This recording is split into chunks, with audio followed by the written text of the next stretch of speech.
అయోధ్యలో రామమందిర ప్రారంభోత్సవం జనవరి 22వ తేదీన జరగనుంది.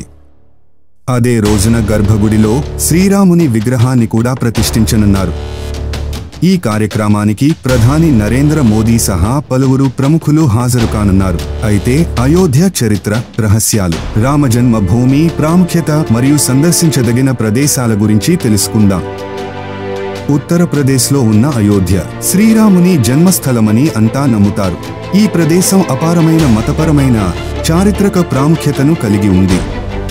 పురాతన కాలం నాటి గొప్ప వారసత్వంతో యాత్రికులను మరియు పర్యాటకులను అయోధ్య ఎంతగానో ఆకర్షిస్తుంది.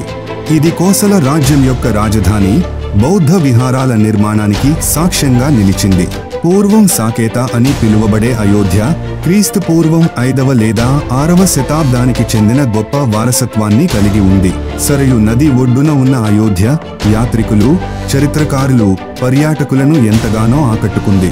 హిందూ పురాణాల ప్రకారం అయోధ్య పురాతన కోసల రాజ్యానికి రాజధాని. దశరథ రాజు పాలించిన ఈ నగరం సుసంపన్నమైన సామరస్య రాజ్యంగా వర్ణించబడింది.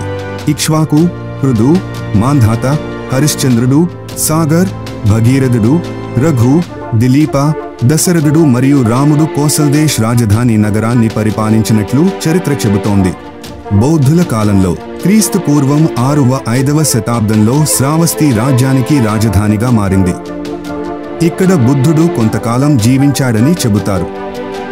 శతాబ్దాలుగా మౌర్య మరియు గుప్త రాజవంశాల కాలంలో అయోధ్య బౌద్ధమతానికి ప్రముఖ కేంద్రంగా మారింది. బౌద్ధ విహారాలు, స్తూపాల నిర్మాణానికి ఇది సాక్ష్యంగా నిలిచింది.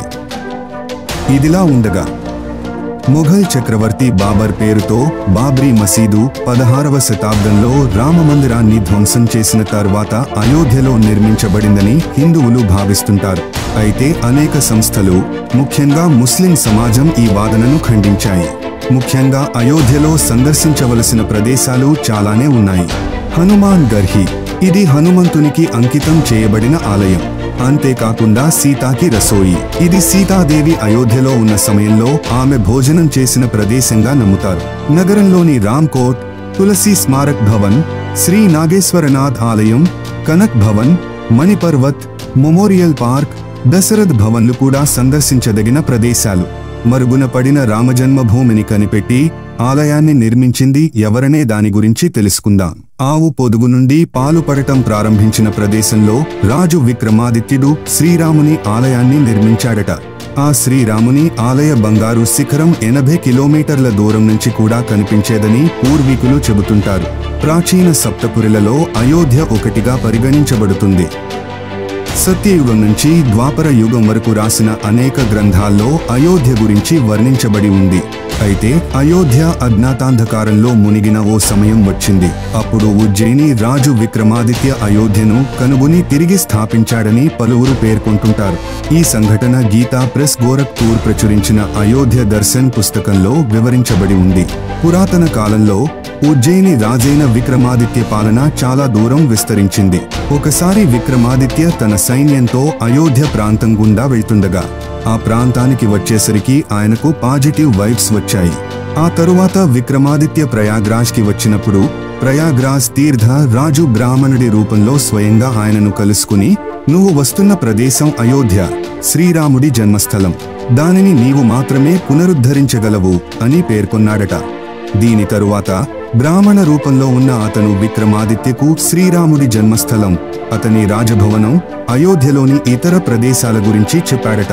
అయితే విక్రమాదిత్య అక్కడికి చేరుకోగానే ప్రయాగరాజ్ తీర్థ చెప్పిన విషయం మరిచిపోయాడు.